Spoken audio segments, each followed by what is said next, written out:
Good evening, everybody, or good morning, depending upon when you're listening and where you're listening from.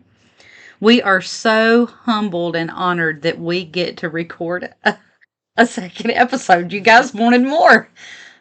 I've not real sure why sometimes. I'm glad that you did.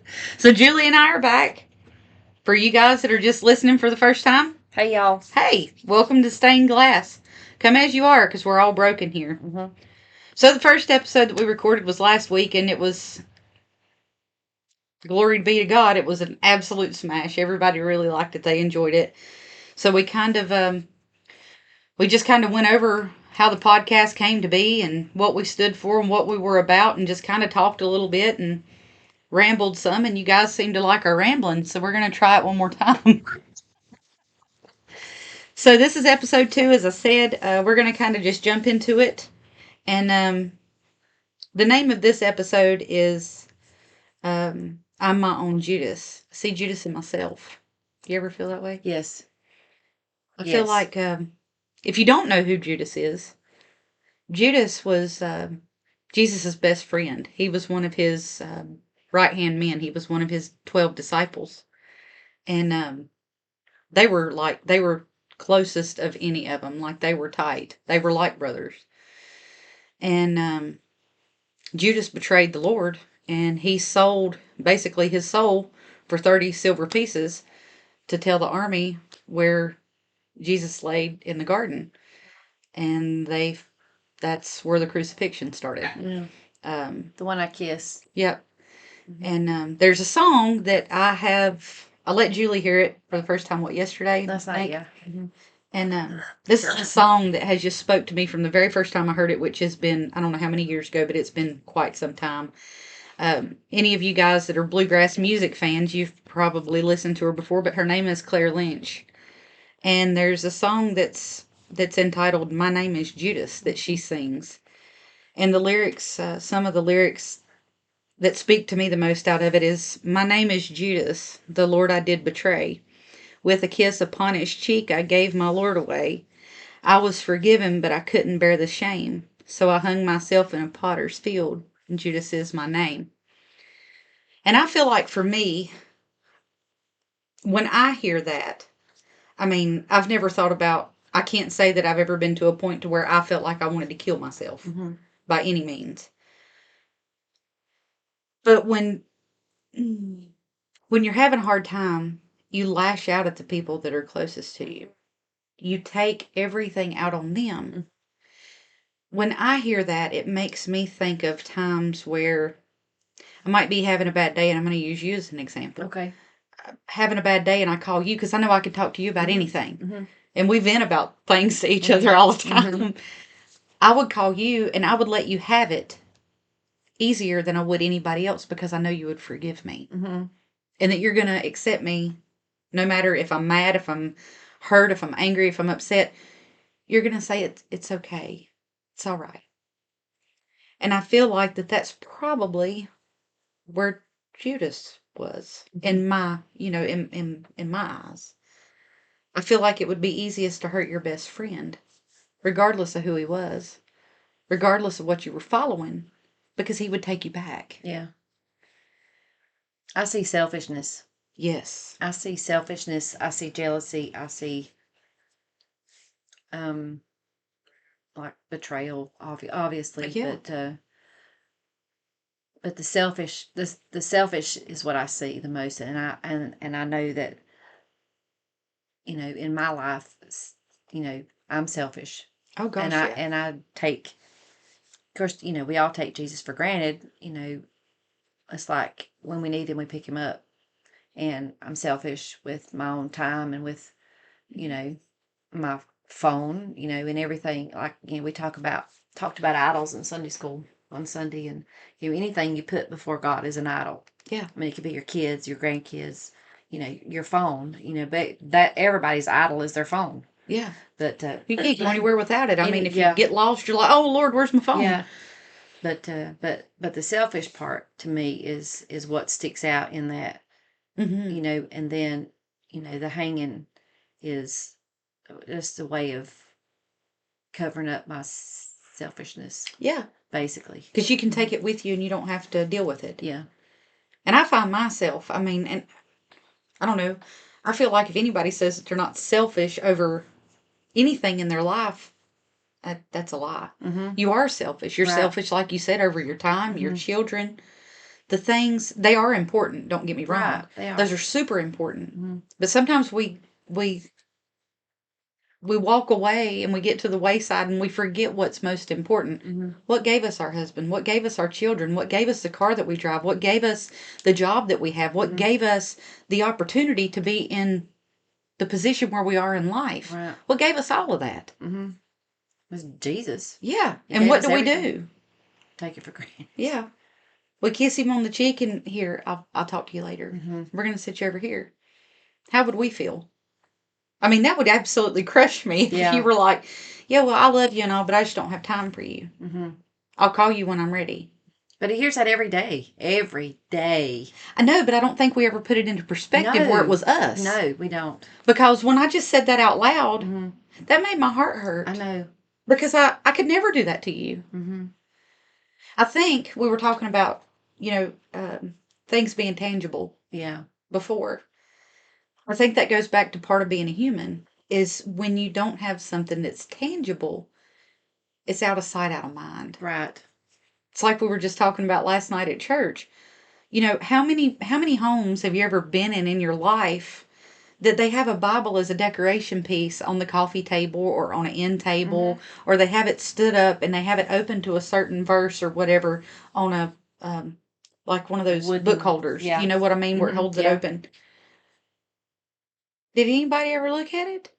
Did you ever see it moved while you were there? No. Did anybody ever pick it up and read out of it? No. I had one in my house. Yeah. My first house. Well, I mean, that one over there, there's a Bible sitting in here in my office that I'm referring to. That Bible, I open and I look at periodically. I have 2 Bibles, actually 3, that I use all the time. That one, I don't know if you remember that one or not, but that's what we had left open at our reception, and we had a bunch of highlighters laying out around it, and everybody highlighted their favorite verse, and then they put their name beside of it. So I leave that one over there for that reason, but, that even makes me guilty. That makes me sad, not for myself, but that makes me, I know that it makes him sad. I mean, I do read my Bible, not as I should. I don't know of anybody that does.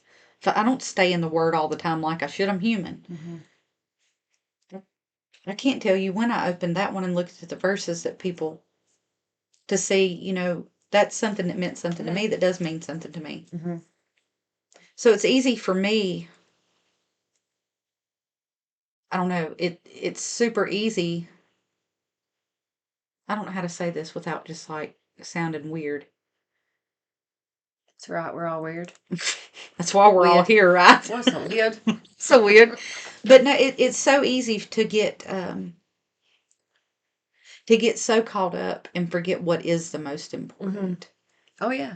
And you don't realize what's important until it's already slapped you in the forehead and you're laying down, like you've been knocked completely down. And then that's when you start graveling.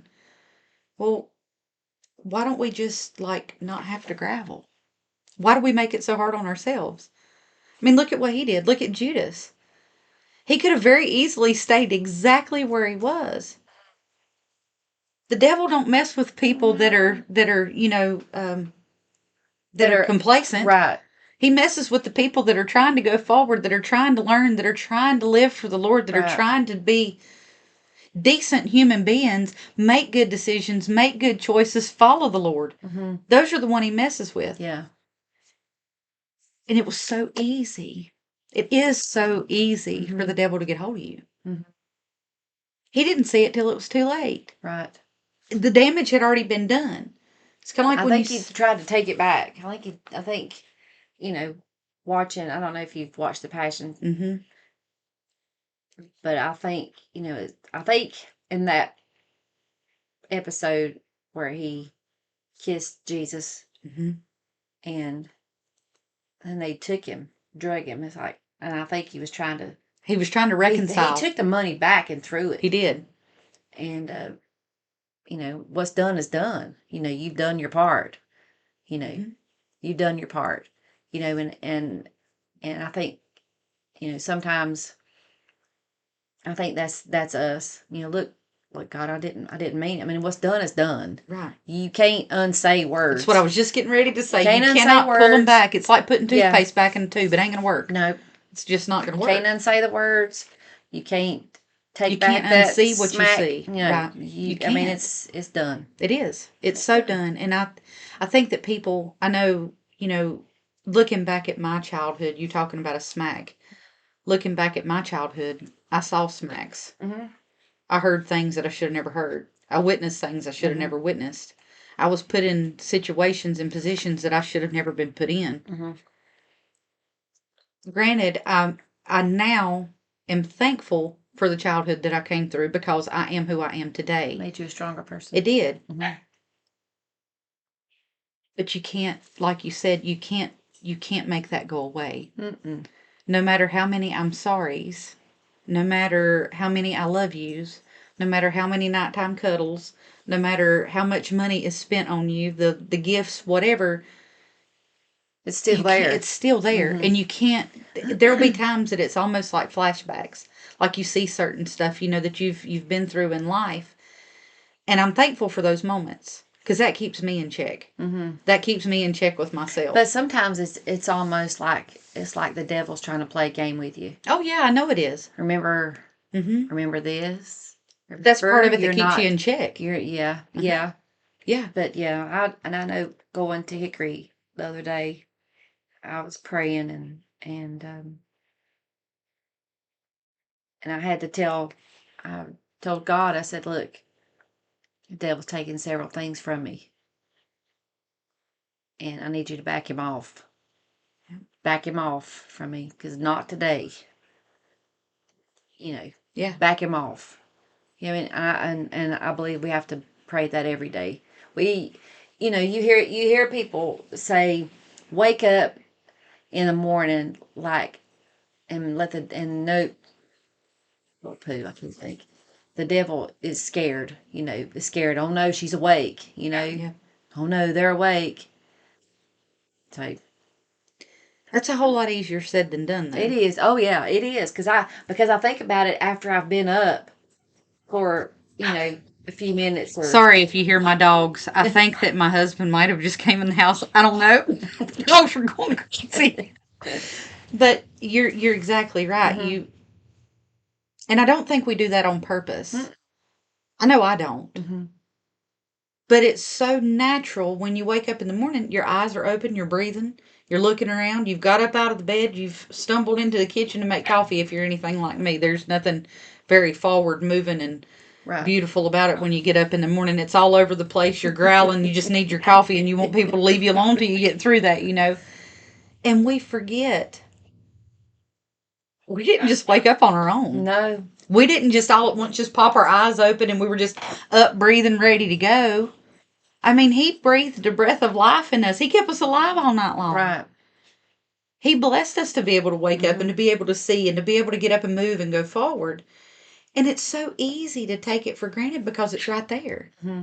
And I think I'm not saying that Judas took him for granted by any means.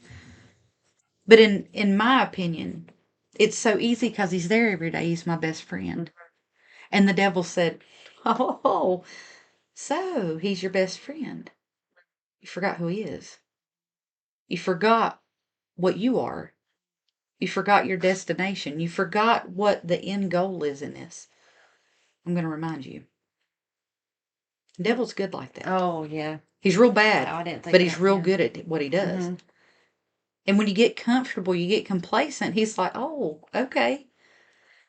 I'm going to show you. I'm going to make you remember. Yeah. I know I've doubted my salvation many times. I was 12 when I got saved. But, and then I've had to go back and, I talked to the preacher, and he's, he said, you wouldn't want to be over there with this group of people and they're drinking, doing drugs and yada, yada, yada. But you want to, and I don't think that was a very good explanation.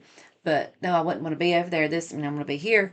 But then I've had Shane to walk through the Roman road with me several times because, you know, but he also told me that if you didn't have it to doubt, you wouldn't doubt. So that's deep. That, yeah, and then I thought, because the devil will remind me, are you really saved? Yeah. Do you really love Jesus? But I know because I've heard, through all my hell I went through in October, I've heard him. I've got you. Yeah. I've got you. And then I saw his grace, saw it with my own eyes, covering me, and I know he's real. Oh, I know he's with me. And it's only by his grace that I'm up, even though I am a Judas. Oh, same. All day, every day. He tells me every day, I love you, you're mine. Yeah. Calls me by name, knows the number of hairs on my head. Yes. You know, I mean, what love? What love is that? And Jesus loved Reckless. Judas. Jesus loved Judas. Yes. No matter, and it's like his love for us, even though we put him on the cross. We were Judas, put him on the cross. Correct. We were the beaters, that scourged him. We jammed that crown of thorns on his head. We hammered those nails in his wrist and his feet. But he did it for us. Yeah. Knowing all the while that we're Judas every day. Yeah. He knew the battle he was taking on. I love you. I love you forever. Yeah. I love you. I'm doing this unconditionally. For you. Right. Unconditionally. It's amazing. It's just, it's just. And you think about unconditional. Mm-hmm. So, like, to me, when I think about unconditional, physically, like what you can see, mm-hmm. that's a parent's love for a child. Yep. But do you know what's crazy when you really think about it? That don't even touch the love that the Lord has for us. Oh, Lord, no. No, because he loves our kids. He loves us more than our parents loved us. Yes. That's what I'm saying. I mean, when you think, you came from an awesome set of parents. Yeah. Like your life is a lot like my husband's. Like they have a joke where they were the Waltons. It was good night, Steve. Good night, Debbie. Because all their rooms were, pretty well together up there on the top floor of the house, but you had two loving parents that wanted to protect you, that wanted to provide for you. I loved both of my parents. My parents were well old enough to know better. They were not prepared. Yes. They wasn't ready. They were not ready. But I am all the more thankful that I learned what unconditional love was from other people that willingly loved on me. Mm-hmm. They didn't birth me. Mm-hmm. That, to me, brought it even more into focus for me as I got older and got further into my salvation. You realize that you don't have to be obligated to love somebody. Mm-hmm. That's the love of Christ. Yeah. That's the love that he showed Judas. I'm not obligated.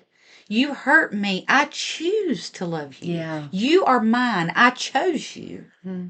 And you've chosen me back. Mm-hmm. And I know that we kind of talked last time, about when you find that somebody that's your person, that you want to spend the rest of your life with, that you want to have a family with. That's the closest thing to chosen love that we will ever experience on this side of heaven. And that's such a bountiful, boundless, wholesome, just deep, secure love. It is. At least I can say that about mine, and I know you can say the same about yours. I know there's a lot of people that haven't gotten to experience that. And that does make me sad because not everybody gets to find their soulmate. You just kind of go through life, well, I got married and I got 19 kids, but that's about all I got. Yeah. I can't say that and you can't either. Mm-mm. And I'm so thankful that God gave me a glimpse of what that reckless love of his is like. I know. Because I can only imagine that song too. Yeah. I can only imagine how that feeling of love is going to be. It's going to be so intense and it's going to be so pure And it's going to be so good because He loves us that much. He loves us in our worst. Oh, yeah. When we've done, I mean, I don't think I've really done anything deplorable. I don't guess I would say. I mean, I've never committed murder or, never done anything like that. But there's times. But if you've done it in your heart, you've done it. Oh, yeah. Basically. I know there's times that He is so not proud. He's like, you, and I know, guys, have you ever seen that little emoji on your phone that you send people that's smacking itself in the forehead? I know that Jesus, every morning, God, the Holy Spirit, the whole Trinity is looking at me, smacking everybody in the forehead. Oh, geez. Here she's one again. Here she goes again. What do they do? Continue to love me. I'm their little idiot. And that is the way that I look at it. You're not an idiot. No, but you know what I mean. I mean, they love the little idiot. They created me. They know. He knew I was going to be a stubborn, hard-headed.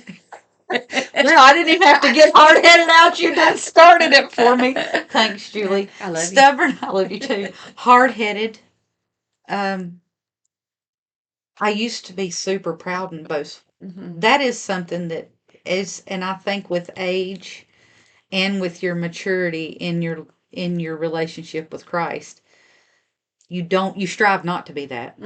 Right. I am so thankful that I'm not like that. If I saw myself the way that my husband sees me, I'd be a force to be reckoned with.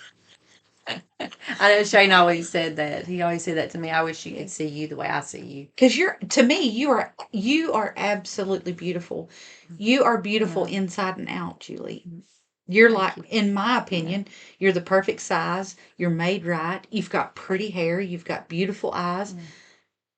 You have a very attractive, put together appearance, but your heart. And your heart, you can see your heart on the outside. It's precious. Thank and you. I look at you and I strive to be more like you. Well, I do. And I'm thankful. Yes. You never know why you have the friends that you have. You never know why you have the circle that you have. Until the divine time. If He ever chooses to show you that. But to me, He shows me all the time why I have you. Why we have our little Golden Girls group. The girls from last night. Rebecca and Jade. He gives us all each other for us to be able to see good in each other and in ourselves. To keep us lifted up, to keep us moving forward, to find other brothers and sisters in Christ. We're all different. And that's what makes it so good.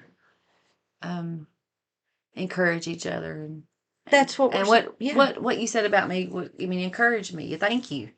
Thank you. It made me, well, and that's why I don't see it, but I there's a mirror right here if you want to use it. No, I have to look at this ugly mug every day. So thank you. I love you. I love you too. But I mean that honestly, from the bottom of my heart, and that's what we're supposed to do. To me, and I hope that you guys are listening. I hope that you find some type of encouragement because that's what we're supposed to do. For each other. Well, we're supposed to be Jesus. We are, and Jesus calls us to love. And I love to love. I do too. I want to help everybody. I want to fix everybody. I want to make everybody's heart that's hurting not hurt anymore. And I'm the type of person, and I dare say, because I know you good enough to say this and know it for sure, you're the same way. You would rather carry somebody else's burden and carry their load than to watch them hurt. Right. Here, I can handle it. Give it to me. Give it to me. Do you know how much he carries? Yeah. I can't imagine. Everybody's. I would be so weary and heavy laden. Yeah. But then that's what He tells you.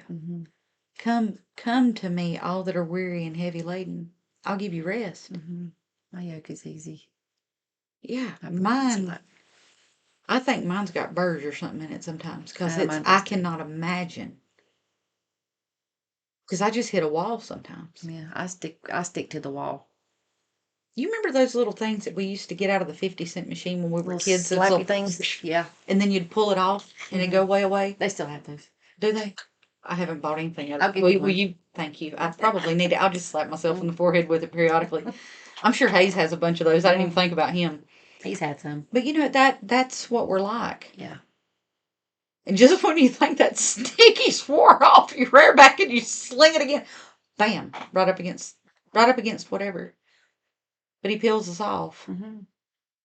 He rinses us off to where we're sticky again. We can do it all over again. Picks us up. He does. He picks us off. Yep, he does. And says, okay. And I'm so thankful for that. Not just the picking me up and dusting me off. I'm thankful for the times that he's let me hit the wall. Yeah. That's hard. That's hard. When you've, I mean, I'm not saying that it's not hard now, but the younger you are as you're going through life, it's so easy to get mad and be like, well, you know what? I'm done. I don't want to do this anymore. This is crazy. Well, when you're younger, you don't see it. You don't see nothing. You don't see it. I mean, I didn't see it until, I mean, way up until, my later, you know. Well, and I don't think young means a definitive age. It's your maturity too. Yeah. Well, I mean, and I'm not saying I'm mature because I know the I people ain't. that are laughing out there that know me for sure. They're like, yeah, right. But I mean, you reach a maturity level to where things do feel different. Things do look different. You search different. You move different. You want different. You feel want more. different. You feel different. Like, I don't mean like touch. Mm-mm. And I In don't your mean, heart. and I think you feel, Your soul's or different. your emotions, you feel different. You do feel different. You do feel different. Things hit different. Yes. You handle things different. I was listening to something earlier today and it was talking about, and we were actually talking about it last night, about your Bible basically being your owner's manual to life. It is. Mm-hmm. But just like what we were just talking about, it tells you to be slow to anger. Yep. That all of the things that we were just talking about is all written in Scripture. It is. And it all comes in time. Mm-hmm. God don't expect us. I mean, we're not like a little top. You don't just take us out and spin us and we just take off and go where we're supposed to. Mm-hmm. He knew. He knew he was going to have his hands full. Mm-hmm. I mean, look at Adam and Eve. I know. It was the first two. Oh, boy. You think we got any better? I know. No. No. No. It got worse. But, I mean, how many chances? How much love? I know. How much embrace? How much care? How many blessings? Mm-hmm. It's kind of like cutting your nose off to spite your face. When I'm not saying that we ever get out of our Judas, because we're all sinful. Mm-hmm. But when we're in our Judas and we're struggling and we're having a hard time and we're making bad decisions and we're doing all of the wrong things, he's just standing there with his hand out. It's okay. It's all right. Come here. I got you. We'll fix it. We'll fix it. So you don't want to do this anymore? I'll carry you. Come here. It's okay. Let's fix it. I can fix it if you'll let me. How many times do we walk away from that blessing because we can't see it? We can see it, but we chose not to look. Mm-hmm. Wow. That's deep. To me, that's kind of where Judas was. Yeah. He knew what a blessing. He knew who Jesus was. He knew who Jesus was. He knew what an impactful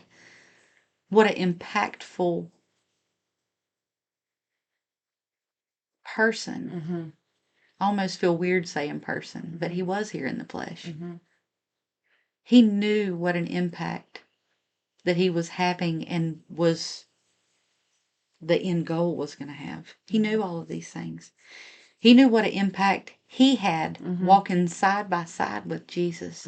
12 chosen. Seeing all the things he did. Yes, all of the miracles that were worked. The people that he resurrected from the dead. I mean, Judas sat right there and he watched Jesus bring a man's only daughter back to life. Mm-hmm. He knew all of the good. And yet still chose to. But instead, God was standing right there the whole time. Look, dude. Look, I'm right here. You don't have to do this. You don't have to do this. He hung himself in a potter's field. Yeah. That's where we cut our nose off to spite our face. Mm-hmm. We don't have to physically go outside and hang ourselves to hang ourselves. Mm-hmm. We hang ourselves multiple times a day. And what does he do? He loosens rope. Yeah. Nothing is worth losing you over.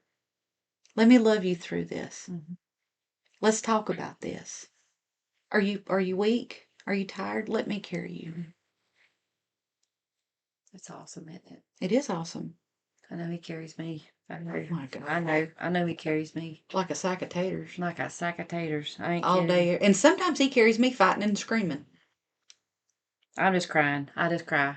That too. And I know he just, I mean, I not physically felt the arms around me, but I have, I know he's there. I know he's there. We've both seen evidence. And, sometimes it's not just seeing with your eyes.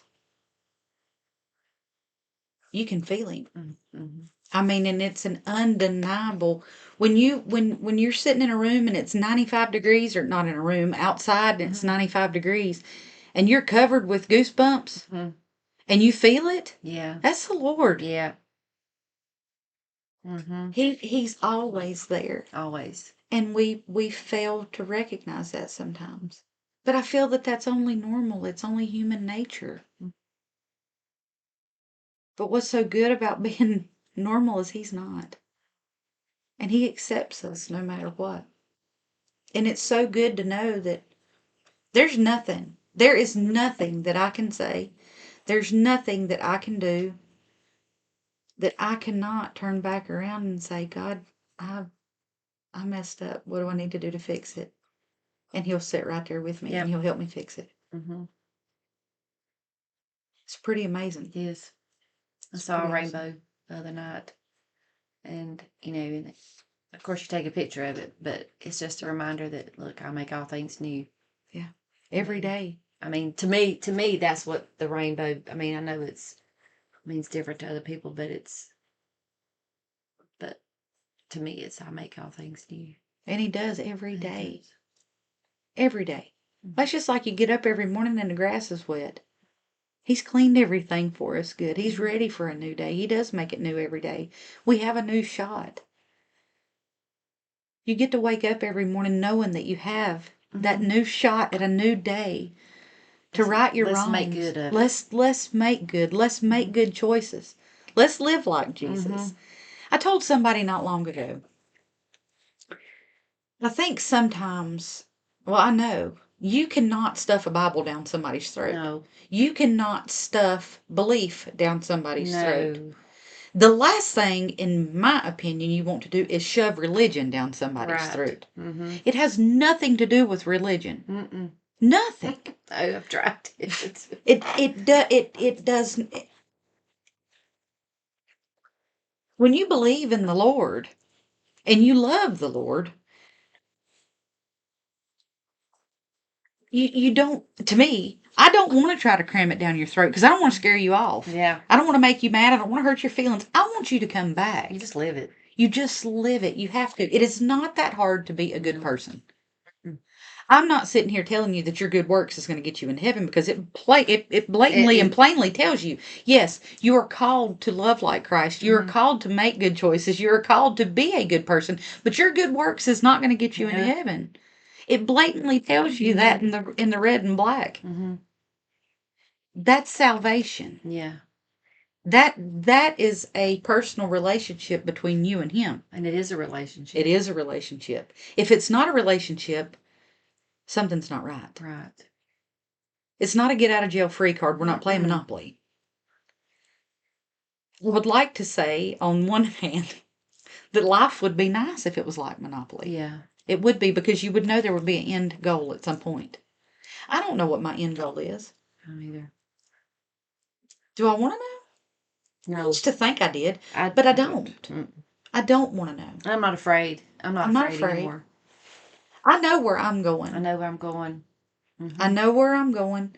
The only thing that would hurt me is to leave behind my husband. Yeah. The husband and my dogs. Yeah. I mean, I'll be honest, because they're like my children. Yeah. Elsewise, take me with you. Yeah. I'm ready. I'm ready. I know where I'm going when I leave from here. I know what he has in store for me when I leave from here. That's salvation. Yeah. It's just like we talked about before. Do I cuss sometimes? Do I cuss more than I should? Do I drink from time to time? Yeah. Am I a drunk? No. But do I have a drink? Yeah. I'm not. You're not perfect. I'm not perfect. Nobody's perfect but him. But one, yeah. And if anybody ever makes you feel like that they're perfect or that you're inferior, no. Because I'm sure that perfect person has got a plethora of skeletons in their closet. Yep. They might have on nicer clothes than mine does, but I can promise you they all fall out the same way when you open the door. Absolutely. That was one of the things whenever the Lord laid it on my heart about this podcast. I wanted people to feel heard.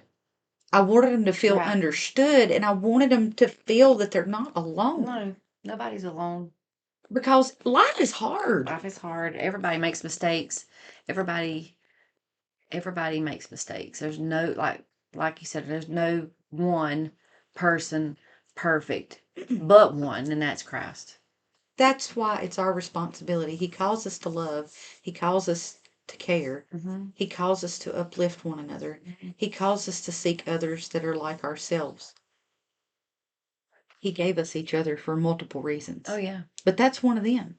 Lift each other up. Don't beat each other down. If you see somebody out having a hard time, I mean, I'm not saying if it looks like an unsafe situation to jump into it and be like, oh, well, look, they've all got swords, but I think I'll get out and see if they need their tire changed. I'm not saying that at all, but I'm saying, when you see somebody having a hard time, I don't care if they're homeless. I don't care what the situation is. Hold them, love them, pray with them, talk to them, care. It takes 5 minutes. I know. In Haiti, and I've told you this, whenever we would go out and, we had an interpreter, a Haitian, with us, and we would go to the little huts that they had that Samaritan's Purse built them back when the earthquake hit there, the little blue tarp buildings, 10 by 10 maybe. Yeah. Kind of like yurts 3 or 4, Kind of like yurts, but not as nice. Yeah. But I don't even know what a yurt is. You have to look it up. Okay. They're really cool. There's a couple around here. We should go stay in them one weekend. Okay. Me and you and Sydney would have a ball. Anyway, but we had a group, and we would go out and ask if, to those little people, the people that are in those blue houses, if they needed prayer, if there was anything that they wanted, prayed for. And it's like they come out and arms be raised, that somebody has come to pray with me. That cares about me. That cares and wants to reach Jesus for me on my behalf. Intercede for me. Yeah.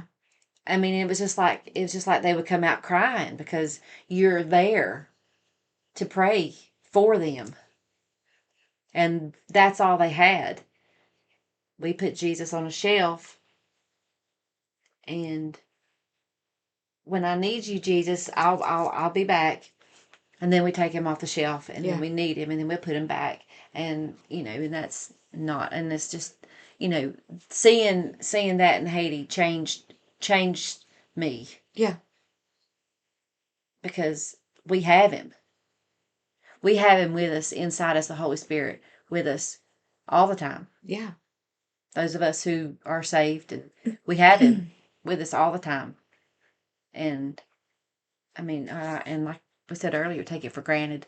We do. We don't wear it as an armor like that. You know what I'm saying? Yeah. Like they covet it. Yes. They covet that prayer, and we should. Well, I know I you. do. I know I covet Oh, prayer. yeah, I do too. I mean, I don't know. I don't think any of us are as forward about asking for prayer as we should be because I feel like there is when you get in a group of people. I don't care. I mean, if they're your friends that are in your comfort zone, you know what I mean. The ones that you are truly 100% comfortable with. Like I could ask you for prayer at any time, Julie. I could call you at 3 o'clock in the morning. Julie, I'm having a hard time. Pray for me. Mm-hmm. But when you get around a whole group of people, you feel like, oh, they're gonna hold that against me. You know what I mean? Like you're almost afraid to step out and say, hey, I need special prayer for me. It's hard for me anyway. I can ask for prayer for anybody else in the world and pray for anybody else, but asking or praying for myself, It almost sounds selfish. it does. Basically. I feel very selfish when I do that, and that's something that I struggle with. And you were talking about Haiti changing you. I was 18 years old when I got saved. Um, not in a typical manner. It wasn't in a church. There is a couple. They live in Texas now, but it's Kylie and Melissa Mullinex, and they used to do uh, like uh, a type of a cowboy church at a local bull riding where I went when I was young. And I, I honestly, I really didn't know at first what in the world other than it was just like I couldn't get enough of hearing Kylie preach. And that's what it was at first. Like I wanted to hear more. And then after about the fourth Sunday that I had went, I realized then that I was under conviction. Like the Lord had a hold of me. So they lived in South Carolina, which it was almost 2 hours one way from where I lived at the time to their house. I was driving every week to church to go to their church. 2 hours. 2 hours. Come home, they had had revival. First time I'd ever been to a revival before. Boy, howdy. Let me just tell you something. It blew my socks slam off my feet like it was the greatest thing ever. I was so thirsty. I didn't know I was thirsty, but I was so thirsty I was just sucking it all up. So I go home after revival's over. I'm laying in the bed and it's like 2 o'clock in the morning. I call Kylie. I can't breathe. I knew what it was. The Lord had a hold of me. I got saved right in the little bedroom of my single wide trailer. Oh. Right there is where I accepted Jesus Christ. I think a lot of people think that you have to be in a church and you've got to be this, you've got to be that. No, no. Mm-mm. I got baptized at 16 to make people hush. Everybody was, well, you're 16 years old. You need to be baptized. You need to be baptized. You need to be baptized. And I thought, you know what? That's fine. I'll just get baptized. I didn't, it had nothing, there was nothing where I had made any type of advancement in myself. And I think that happens to a lot of people. They feel pressured. Like certain settings where you're at church where there are other people feeling the Spirit and you're not feeling the Holy Spirit at the moment, which there's nothing wrong with that. The message is for them. Not that it's not for you, but it was directed at a wound that they needed healed. Yeah. But I think people sometimes, they get discouraged about that. It's like, well, God, if it don't mean that much to you here, I'll just do it, but you don't know why you're doing it. So years pass. What age I was, I don't remember. Eric and I had been dating quite some time. I rededicated my life to Christ after I started going here to Lakeview. And Julie, I'm not going to say that I have not had stumbling blocks a lot. I'm not going to say that I have not made mistakes and that I have just cinched up my belt and not looked back, because that would be a lie. Since I rededicated my life to Christ, I knew what I was doing. I knew the decision that I was making. I was at a maturity point in my life to where I knew. I knew that I knew that I knew. It's been totally different. Yeah. I'm not going to say that the walk's not hard.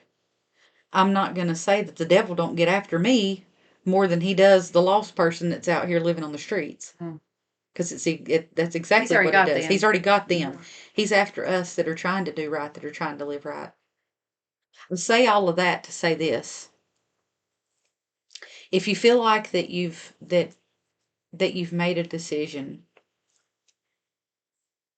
to follow Christ, that you feel like that you've accepted Christ, but you've walked away. You've gotten way off course. I don't mean a little bit. I mean like just have left the building, like Elvis is gone. It's okay. It's okay to turn around and say, look, I've made mistakes. I drifted way far away. I was in a whole nother ocean. You were in the Gulf and I was in the Atlantic. I mean, we had just completely went across land. I left. He don't want you to feel some type of way about it. He's been sitting there expecting it. He's been wanting you back. He's been waiting on you. He's been waiting on you. So if anybody's He's out never there, left you. No, he has not left. Never left you. The only reason there's one set of footprints is because he's been carrying you the whole time. And he makes all things new. He does make all things new, and he gives you that opportunity. Yeah. So if you guys are listening, you feel lost, you feel confused, you feel beat down, you don't know what to do, you're not alone. You don't have to bear the Judas by yourself. We all bear him. We all are him. We all have characteristics of him. But guys, know there's never a time that you're alone. There's never a time that somebody else has not been there, that's not walked that path. And we're here. We're here, and